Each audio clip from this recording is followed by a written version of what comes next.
जो सूक्ष्म वेद के यानी अध्यात्म ज्ञान के विपरीत है। अध्यात्म ज्ञान ये कहता है, तत्व ज्ञान में परमेश्वर बताते हैं कि जो राखो तो ही रहूं और मेरा के चारा, जैसे राखो मालिक वैसे ही रहूं। हमारा कोई इस पर जोर नहीं है, हमारा के चारा और खाने जाद खरीद हूं गुलाम तुम्हारा। मैं तो आपका हो गया। जैसे पहले गुलामों को मोल लिया करते सेठ साहूकार राजा ठाकुर लोग, जैसे पशुओं को खरीदते हैं, मोल लेते हैं, फिर वो परमानेंट उसका हो जाया करता और बेचना होता वो अलग बात थी। तो यहां परमात्मा कहते हैं कि मैं ऐसा भाव बनाओ आप अपना भगवान के प्रति कि हे दाता आपका दास हूं, गुलाम हूं और जैसे रखोगे नो ही रहूंगा। मैं तो ईब आपका हो गया। जब तक आप सतगुरु शरण में नहीं आते हैं, आपका संतान नहीं है तो नहीं है तो नहीं है, नहीं होती। फिर हम क्या करते हैं, किसी का बच्चा लेते हैं, अडॉप्ट करते हैं, गोद लेते हैं। फिर आगे चल के क्या होता, जब बच्चा युवा होता है उसके अपने संस्कार अपने हिसाब से वो चलता करता कार्य करता है। तो लास्ट में ये आता है कि भगवान अगर मेरा बच्चा होता, वो बुढ़ा बुढ़िया यूं क्या करना, फिर बतलाते हैं तो क्या ये ऐसा व्यवहार करता, यानी फिर उसके साथ भी खिंचाता नहीं। तो परमात्मा कहते हैं कि ये भूल है आपका, क्योंकि आपने लोकवेद और परंपरा का ही निर्वाह किया है। अब जब आप परमात्मा की शरण में आ जाओगे, फिर वो जो चाहेगा वो करेगा। यदि आपको संतान देना अनिवार्य समझेगा, कोई अपनी अच्छी आत्मा भेजेगा। और दूसरी बात ये होती है कि समाज ये कहता है कि जिसके संतान नहीं वो मनहूस व्यक्ति है, और यहां तक कहा करते थे कि उसकी शक्ल नहीं देखनी चाहिए सुबह सुबह, जिसके संतान ना हो। बे औलादे आदमी की सुबह सुबह दर्शन नहीं होने चाहिए। ये तो है लोकवेद दंत कथा, एक संसार के विचार, जगत के विचार। और भगत के विचार सूक्ष्म वेद क्या कहता है? देखो, वैसे तो सभी अच्छी आत्माएं हैं परमात्मा की, जो भगवान के चरणों में लगे हैं, मनुष्य शरीर प्राप्त है, अपना निर्वाह कर रहे हैं, ठीक ठाक रह रहे हैं, वो तो अच्छी आत्मा सभी हैं। लेकिन सूक्ष्म वेद में ये बताया है कि वो परमात्मा की दृष्टि से वो बहुत ही अच्छी किस्मत के व्यक्ति है जिनका संतान नहीं है। अपने आत्माओं हमेशा जगत और भगत का इन बातों पर आपस में विरोध और झगड़ा रहा है। ये झगड़ा रहो या ना रहो, या सच्चाई है। उसका कारण क्या है कि जैसे सुखदेव ऋषि जी मां के गर्भ से निकलते ही 12 वर्ष की तक मां के गर्भ में रहे थे, और मां के पेट से बाहर आते ही वो 12 वर्ष की आयु का शरीर बन गया एकदम उसका, और उठकर चल पड़े अपनी और नाल को साथ कंधे पर डालकर कि आगे काटूंगा इसने कितने। तब उसके पिता व्यास ने कहा था कि बेटा मुझे दर्शन तो दे दे। अरे 12 वर्ष तक इंतजार करी, पुत्र होगा पुत्र होगा, पुत्र मोह में व्याकुल हूं मैं बेटा। तो सुखदेव ऋषि ने देखा नहीं अपने पिता की ओर, और चलते चलते कहा कि ऋषि जी अब मुझे यहाँ के इस जो संसार का ये जो चक्र है इसका मुझे पूर्ण ज्ञान हो गया, और अब मैं इसमें फंसू नहीं।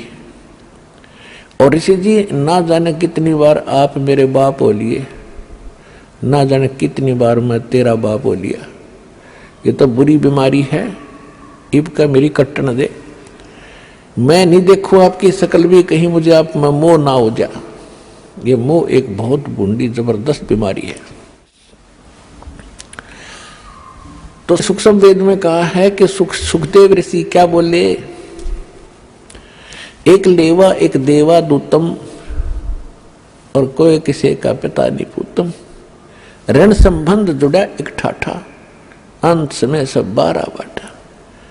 आज आप कितने प्यार से रह रहे हो, आपके बेटा बेटी कितनी अच्छे लगते हैं भी अच्छे, सबको प्यार लगता है क्योंकि यहाँ रह रहे हैं ठाठ से उनके साथ। 1 मिनट में मृत्यु हो जा, बेटा मर जाए, बेटी मर जाए, आप मर जाओ, पूरा परिवार नाश हो जाता है।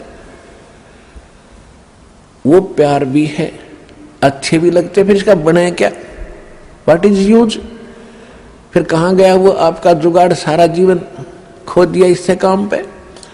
और भक्ति भी करते हैं, सत्य नहीं करते हैं, शास्त्र अनुकूल नहीं करते, नकलियों के पास करते, तो वो भी व्यर्थ है। एक समय एक कोई परिवार पूरा का पूरा जिसमें 15-16 सदस्य थे, एक गाड़ी में 12-13 सदस्य, एक बूढ़ा घर पर रह गया था और बाकी सारे सत्संग में भेज रखे थे किसी संत के सत्संग में, और 20-25 वर्ष से वो सत्संग में थे। सत्संग सुनकर वापस आ रहे थे या सुनने जा रहे थे, इतना ध्यान नहीं। दुर्घटना में 12 के 12 मर गए। चुच्ची बच्चा का आग्रह ना, वो नाश हो गया। एक वो बूढ़ा रह गया 70 साल का। अब क्या है ये, ना जाने काल की कर डारे, किस विध ढल जा पास आवे, और जिनाते सरते बहुत खुड़कती, उनानो केड़ा हंसावे। तो यही संसार के अंदर इस गंदे लोक में आप जिस आस को लेकर जी रहे हो, या आपकी भारी भूल है, और यह भूल मिटेगी भगवान से इस सच्चे ज्ञान पे। फिर बात रही कि ये भी मालिक को मालूम है कि ये 3 गुण, इन तीनों गुणों का जो त्रिगुणमयी माया का जो दबाव है, ये ब्रह्मा विष्णु महेश स्वयं नहीं बचे इससे, तो जीव नहीं बच सकता।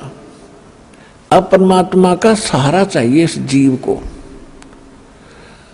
तो किस परमात्मा का, यदि आप विष्णु जी का सहारा लेते हो युग काल के अंतर्गत, और काल ने आपको फंसा रखा है, तो आप इस जाल से बाहर नहीं हो सकते। यदि शंकर जी की पूजा करते हो तो भी नहीं हो सकते, ब्रह्म की पूजा करते हो ये स्वयं ही आपको फंसा ही रहा है, ये तो आपको इस मार्ग पर आने ही नहीं देगा जिससे आपका छुटकारा हो, क्योंकि इसको यहां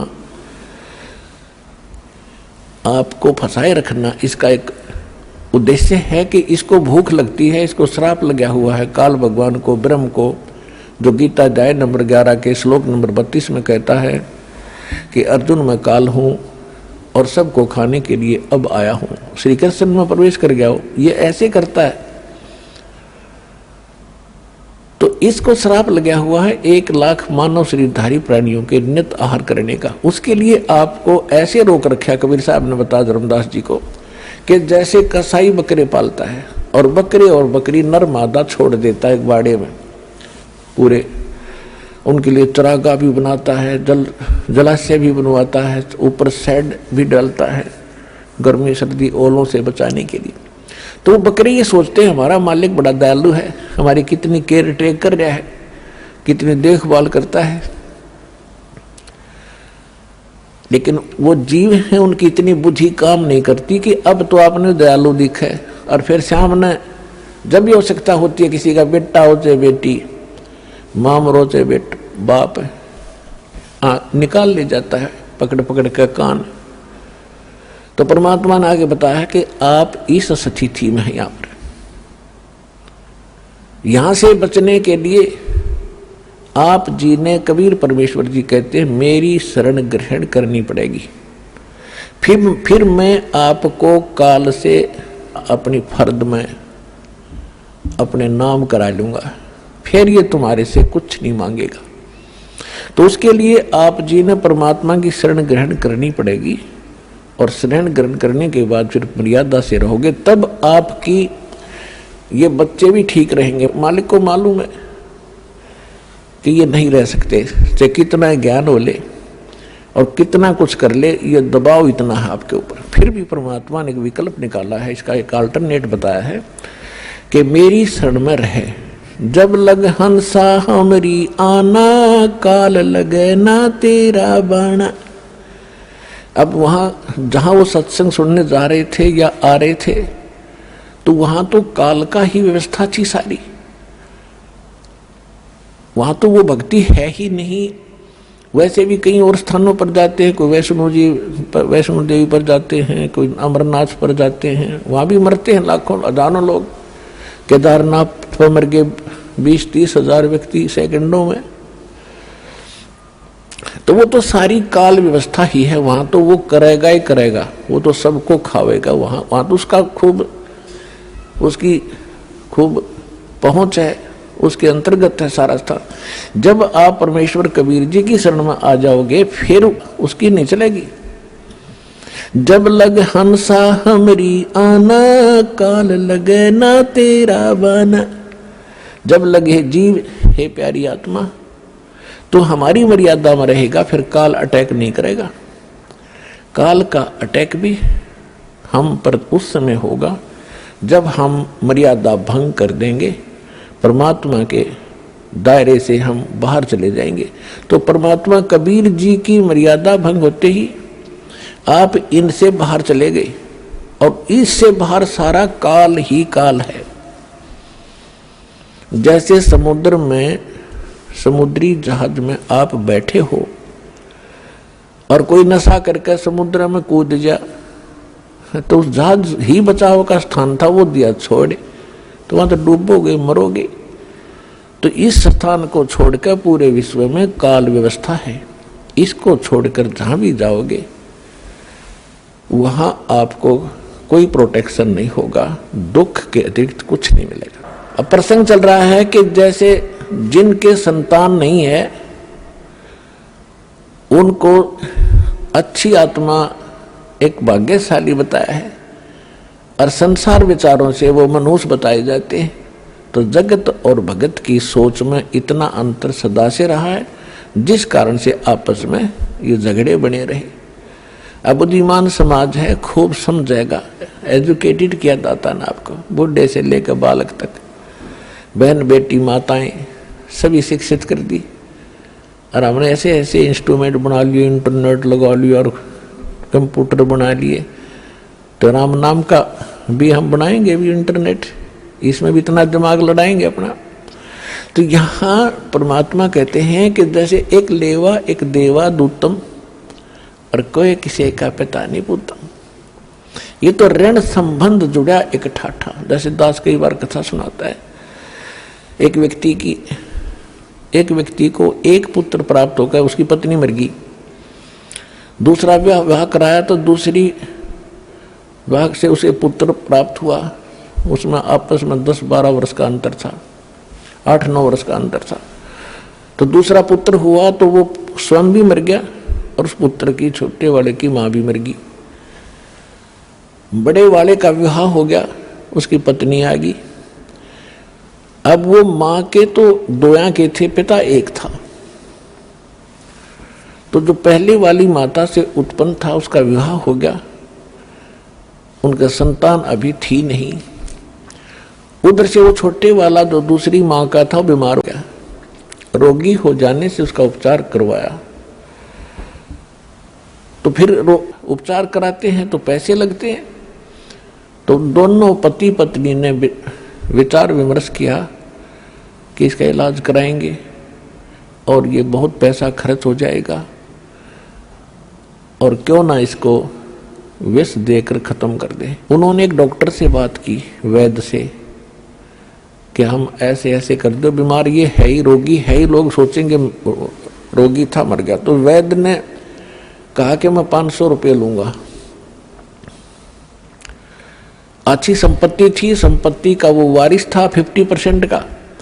उन्होंने 500 रुपये देकर अपना कांटा निकाल दिया, वो मरवा दिया।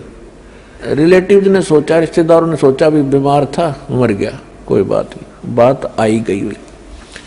उधर से क्या हुआ कि उधर से उसकी पत्नी को गर्भ रहा, एक पुत्र की प्राप्ति हुई, और खुशी का ठिकाना नहीं। उस बच्चे को बड़े लाड प्यार से खवाया प्याया, गिने दिनों में वो युवा हो गया, सेहत अच्छी थी। पहले 12-13 वर्ष की आयु में विवाह कर देते थे, उस बच्चे की शादी कर दी, विवाह कर दिया। विवाह के कुछ दिन के बाद वो बच्चा बीमार हो गया, उसका लड़का। तो उसके ट्रीटमेंट के लिए उसने कति देश विदेश तक सभी झाड़ फूक वाले, किसी ने 1000 रुपये मांगे, 20,000 मांगे, सब देती। वैद्यों ने भी जो मुंह मांगा पैसा दिया, लेकिन रिजल्ट 0 रहा। आधी संपत्ति भी बिक गई और लड़का खाट पकड़ गया, अस्थि पंजर शेष दिखाई दे। तब एक दिन उसका पिता बैठा था साथ में, चारपाई के साथ में। लड़के ने कहा कि भाई साहब एक काम कर, अब मेरे कफन की लकड़ियों की तैयारी कर ले, तेरा मेरा हिसाब हो गया, अब केवल लकड़ियों का और ये कफन का हिसाब किताब शेष है, उसको कर तैयार। अब उस व्यक्ति ने सोचा कि लड़का इतना डिस्टर्ब हो गया, इसका मेंटली डिस्टर्ब हो गया, यो मुझे भाई कहता है। उसने कहा बेटा मैं तेरा पिता हूं, तेरा बाप हूं मैं। बोला नहीं, तू मेरा भाई है, और विचार कर मैं तेरा वो भाई हूं विष देकर मरवाया था। मैं ही तेरे घर पे आया हूं तेरा अपना बदला लेने के लिए, अपना ऋण वापस चुकाने के लिए, और जितनी मेरे हक की, मेरे राइट की संपत्ति थी, मेरे भाग की, वह पूरी खत्म हो चुकी है, अब तेरी शेष है। तब उसका पैर तले की धरती खिसक गई, अपने कुकृत्य का उसको याद आया। तब उसने पूछा कि अभी एक बात बता दे, मैंने तो जैसा जुल्म किया था मेरे सामने आ गया, एक ही पुत्र हुआ, आगे आस नहीं, मेरा तो कुल नाश हो ही गया।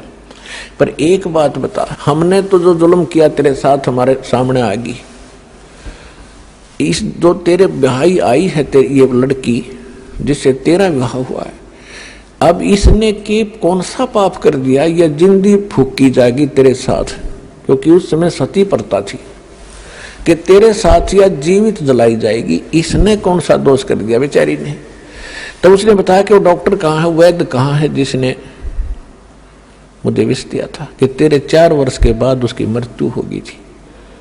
तो लड़का कहने लगा ये वही दुष्ट आत्मा है, अब यह जिंदगी फूकी जाएगी, और ऐसा ही हुआ। ये कहकर शरीर छोड़ गया। तो यहाँ कहते हैं परमात्मा ने सूक्ष्म वेद में बताया है कि एक लेवा एक देवा दूतम, एक लेने आ रहा है एक देने आ रहा है, और कोई किसी का पिता नहीं पुत्र। ऋण संबंध जुड़ा एक ठाठा, अंत समय सब 12 बाटा। और इसको फाइनल समझ लेना, जो भी आपका बेटा है या बेटी है, पिता या पुत्र है या माता है, पत्नी है, ये आपका लेन देन कोई ऋण है इनके साथ, ये पूरा करना पड़ेगा। अब ये है कि जैसे हमने किसी का ऋण देना है और हमारी इनकम इतनी है नहीं, तो हम हमेशा भयभीत से रहते हैं, लज्जित से रहते हैं। और यदि हमारी इनकम ठीक हो जाए तो ऋण दे देंगे, खुश होकर, क्या होगा, ऋण हो भी जाता है, कोई बड़ी बात नहीं। तो अब परमात्मा आपको ऐसी नौकरी देगा, ऐसी भक्ति देगा, उसकी मजदूरी करियो, और इससे आपके वो ऋण बहुत आसानी से सुलझ जाएंगे, बेटे का हो चाहे बेटी का हो। और फिर समर्थ के पास एक पावर है, मासा घटे न तिल बधे, विद ना लिखे जो लेख, सच्चा सतगुरु मेट कर ऊपर मार दे मेघ। आपका आपस का कोई ऋण देन है, आप शरण में आगे परमात्मा के, वो कैंसिल कर देगा, जा भाई मेरा तो ऋण था यो, और माफ कर दिया। बच्चों को मैं दूंगा तुम्हारे, इनको पालूंगा पोसूंगा, इनके संस्कार बनाऊंगा, आप हो ऋण मुक्त, आप भी पार, ये बच्चे भी पार हो जाएंगे। तो ऋण खत्म कर दिया दोनों का। जैसे एक बार सरकार ने, जो सरकार से लोन ले रखा था लोगों ने, गना हो गया था, ब्याज पे ब्याज चले था, बहुत परेशानियां थी। कुछ एक तो किसान आत्महत्या भी कर गए थे ऋण के मारे। फिर सरकार ने वो माफ कर दिया, हो गया बरी, बस खत्म हुई, टेंशन खत्म होगी। तो इसी प्रकार यह सच्ची सरकार है कबीर परमात्मा, आपके सारे ऋण माफ कर देगी, एक दूसरे का जेड़ा जो है कति सुलझा देगी, और फिर भक्ति करेंगे। ऐसा विधान बनाया जाएगा पुण्यात्मा, और सबको स्वीकार्य होगा इस ज्ञान के आधार से। विवाह में कोई खर्च नहीं करेंगे हम, आगे बच्चों को कोई लेन देन हम नहीं करेंगे, क्योंकि फिर वो फिर ऋण एक दूसरे फिर शुरू हो जाएगा। तो बच्चे भी इस बात को समझेंगे, बेटियां भी, हम यहाँ के हैं ही नहीं, हम तो सतलोक के वासी हैं, वहां जाएंगे वहां कोई चीज का अभाव नहीं, वह ऐसी सृष्टि है, वहां जाकर परिवार बनेगा आपका। जो आपको यहाँ बेटा बेटी पति पत्नी माता पिता अच्छे लगते हैं, सारे भक्ति करो एज इट इज, वहां जाकर परिवार बन जाएगा। हमारे ये ठाठते हैं, इस गंदे लोग में रहना जरूरी है। आज आप किसी गांव में रह रहे हो और थोड़ी सी जमीन है, मुश्किल से हैंड टू माउथ हो रहे हो, और आपको किसी दूसरे राज्य में 100 एकड़ जमीन दे दे, लगा लगा ट्यूबवेल हो और सारी सुविधा हो, बड़ा बड़ा मकान, और आपको कहें भाई चलो वहां, क्या करोगे आप? छोड़ उस 1.5 किले ने और चलो वो 2 मिनट में जा बैठोगे, झांको भी कोई ना उसकी तरफ। तो ऐसी स्थिति है सतलोक की, वहां जाओगे जब ठाठम ठाठ हो जाएंगे तुम्हारे।